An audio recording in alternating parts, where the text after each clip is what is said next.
अष्टावक्र गीता के इस 15वें प्रकरण में आप सभी का बहुत बहुत स्वागत है।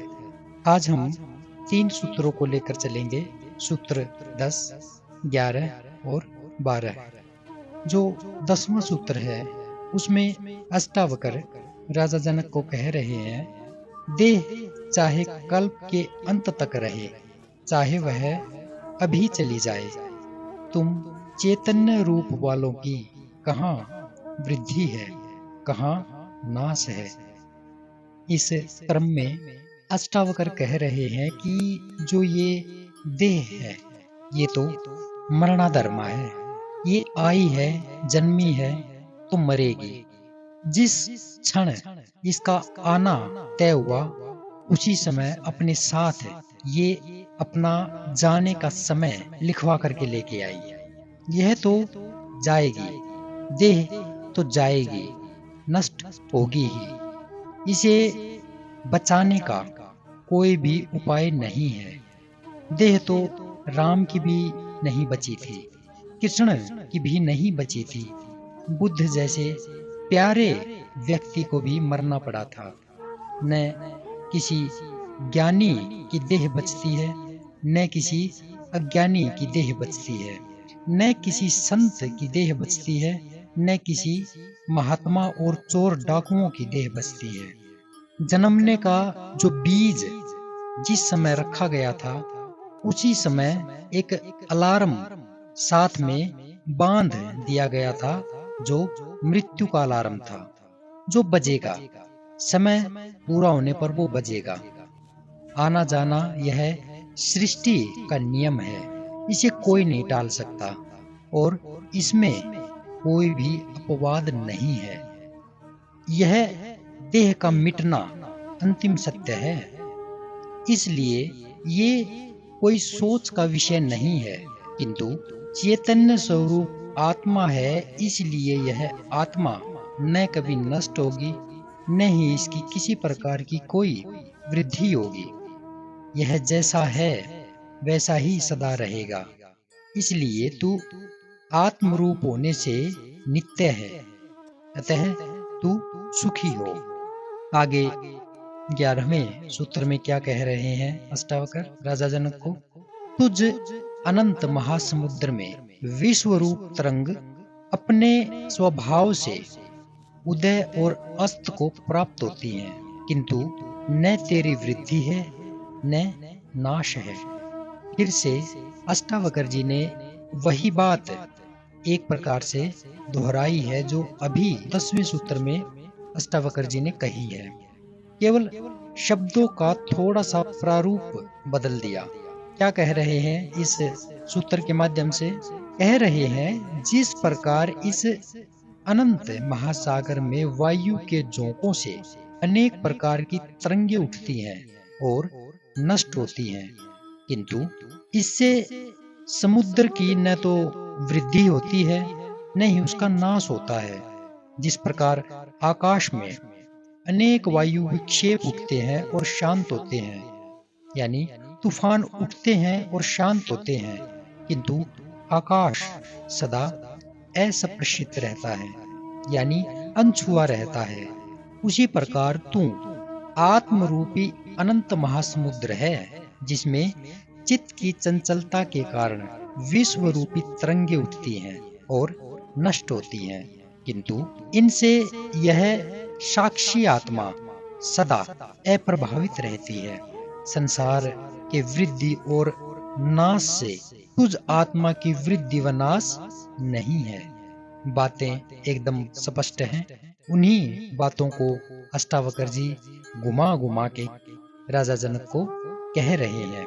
ये इतनी बातें इसलिए कही जा रही हैं क्योंकि व्यक्ति का मन एक बात से, एक अर्थ से शांति नहीं पाता। उसको चूंकि मन की समस्याएं अलग अलग हैं, उसी प्रकार से मुक्ति के वचन भी उसको अलग अलग देने पड़ते हैं, किंतु फिर भी समस्याएं अनेक होती हैं तो उनके समाधान भी अलग अलग ढंग से निकालने पड़ते हैं।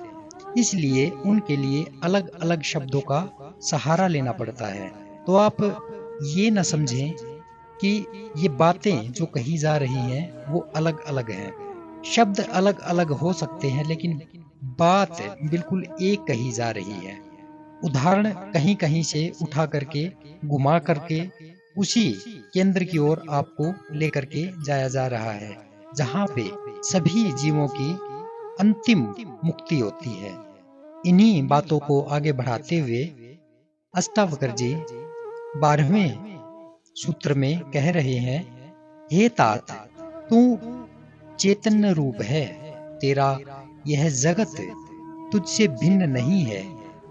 इसलिए हे और उपादेय की कल्पना किसकी, क्यों कर और कहाँ हो सकती है। क्या कहा इसमें? यह जो समस्त सृष्टि है, यह एक ही इकाई है। यह संयुक्त है, जुड़ी हुई है, अखंड है। इसका विभाजन हो ही नहीं सकता। यह सृष्टि परिधि है, किंतु इसका केंद्र एक है। धुरी एक है, जिसके सहारे यह संसार चक्र चलता है। कुएं अनेक हैं, किंतु उन सब में जल का स्रोत एक ही है। पदार्थ अनेक हैं, किंतु उन सबका मूल तत्व ऊर्जा एक ही है। वह जो मूल तत्व है, वह विभिन्न तत्वों में और पदार्थों में विभक्त दिखाई देता है, यानी अलग अलग दिखाई देता है, लेकिन वो एक ही है। वही पंच तत्व का खेल है सारा का सारा। कोई भी जीव इस सृष्टि में, कोई भी पदार्थ इस सृष्टि में पंच तत्वों से अलग नहीं है। इसी प्रकार आत्मा एक है, जिसकी धुरी पर यह शरीर चक्र चल रहा है। जो शरीरस्थ आत्मा है वही विश्वात्मा है, जिससे यह सृष्टि चक्र चलता है। अतः आत्मा, परमात्मा, ब्रह्म, सृष्टि, जीव, जगत, जड़, चेतन भिन्न भिन्न नहीं है, बल्कि उसी एक की ही अभिव्यक्ति मात्र हैं। वह एक ही अनेक रूपों में प्रकट हुआ है। यह भिन्नता अहंकार के कारण प्रतीत होती है।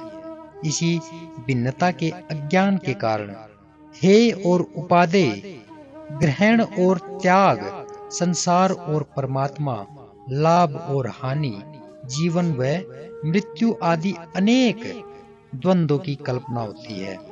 और यह द्वंद्व ही दुखों का कारण बन जाता है। इसी अहंकार से वासना का उदय होता है, और ये वासना ही तो संसार है।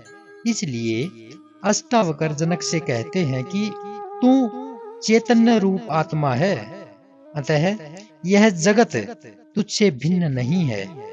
फिर इस हे और उपादेय की कल्पना तुझ में कैसे हो सकती है? हे और उपादेय की कल्पना तभी होती है जब मनुष्य अपने को सृष्टि से भिन्न शरीर मात्र समझता है। आत्मा का अनुभव होने पर हे और उपादेय की कल्पना व्यर्थ हो जाती है। जैसे एक ही शरीर के विभिन्न अंगों में कौन सा हे है और कौन सा उपादेय, यह कल्पना करना ही मूढ़ता प्रतीत होती है, मूर्खता प्रतीत होती है। ऐसी ही यह सृष्टि है।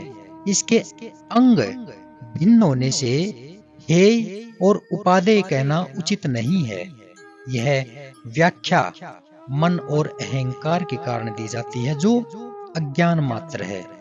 इसी के साथ ये 10वां, 11वां और 12वां सूत्र समाप्त हुए। तो अगले सूत्र में कल फिर मिलेंगे। तब तक के लिए नमस्कार।